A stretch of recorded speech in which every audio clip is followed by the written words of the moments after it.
Hi everyone, welcome to Canine Co-Pilots. We are here today with my buddy Glacier to talk about a very crucial concept in dog training, and that is the proper use of a leash as a guidance tool and not as a tether. You would be surprised, most people don't actually know how to use a leash appropriately. So we're gonna spend some time today and show you how I use the leash to help him have clear understanding in training. Okay. First things first, I wanna talk about the way that I find the most helpful and the most useful to hold a leash when I'm training, right? Most people have this habit of putting the loop around their wrist like this, or wadding the extra part of the leash up in their hand. Neither one of those help you when you're trying to create guidance with your dog. They actually hinder your use of your tool. So how I like to do it is I take my leash and I make sure there's enough of a distance between me and Glacier so I'm not pulling on his neck, and I loop it over my index finger just like this, okay? And I kind of close my fingers and close my hand. I'll kind of show you that again. So I go like this and I close my hand. That makes it really easy for me to adjust the length if I need to. I can just pull my tail here and pull it looser, or let it slide through my hand. And also, I can just loosely hold it if I'm not actively needing my leash as a tool. And that tells Glacier, with the energy that I produce down the leash, that everything is great. On the contrary, if I need to use my leash and make a little guidance or a little correction, I can quickly just close my hand and move forward with doing that. So that's how I like to do it, and I hope that's helpful for you. A common mistake that people make when using their leash is they use a leash to drag the dog around or try to drag them into position. Unfortunately, that doesn't give the dog the opportunity to make his own choices or change his behavior on his own without you doing it for him. And honestly, it's kind of rude, truly. So how I like to utilize my leash in the proper way is to use little bumps or tugs on the collar if Glacier is making a mistake or maybe gets too far away from me, to create little moments of pressure, like right here, yes, and allow him to change his behavior so that I can tell him what's more appropriate and what I'm after. It's not a big correction.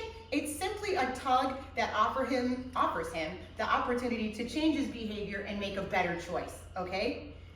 If you think about it, if every time he makes a mistake, he gets a little bump, and when he doesn't make a mistake, he gets a yes and a treat, probably more likely to do the right thing, right?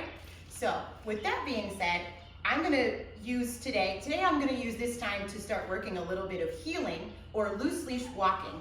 And that way we can show you a lot of examples of how I would use my leash and those bumps to create a really clear picture for Glacier about what's right and what's wrong.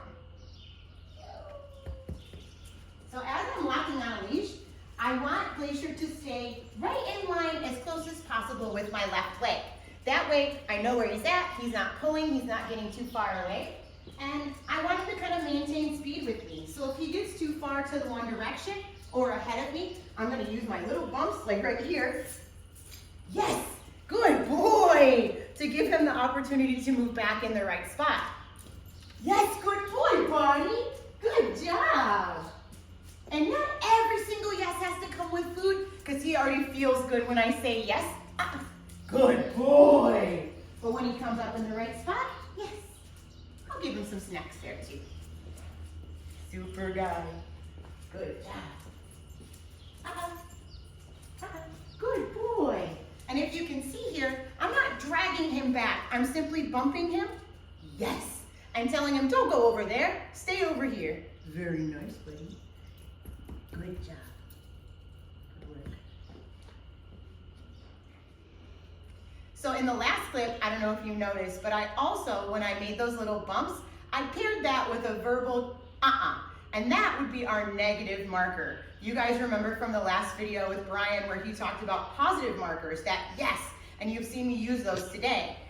On the other side of that, on the opposite side of that coin, we do have to tell Glacier when he's not quite right, which would be that like that, like gnawing my hand, you. And that tells him, you're not in trouble, but don't do that, right? Make a different decision. If you kind of saw how I did that, my voice is neutral in that moment. It's not a punishment, it's not a hard correction, it's just a neutral paired with my leash bumps that tells him in a really easy way to understand that I need him to do something different. Good job, buddy.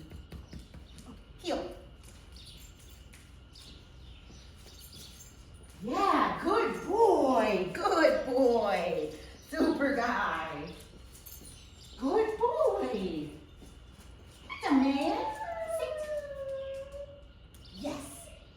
good boy. Glacier, down. So here's another great example of those leash bumps, right? Glacier knows what down means now. And he was like, I will just sit. So I'm gonna tell him that's not quite right. Down. Yeah, that's a good boy. Okay, I'll pet him for that and we'll try again. Glacier, down. Yes, good boy. So that one he did without my help. So I'm gonna mark that with yes and pay him with snacks. Okay, good job. Good boy, buddy. Nice job. Here, buddy, sit. Awesome, guys. So that's all I have for you today. Points to remember, use that little leash bump or tug every time he hits the end of the leash, or when you need to kind of get his attention, or when he's trying to mouth your hand. And make sure you're being clear, consistent, and fair with your corrections or your leash guidance. And keep it fun while you're at it, right? Cool, guys. Thanks so much for watching. We'll see you soon.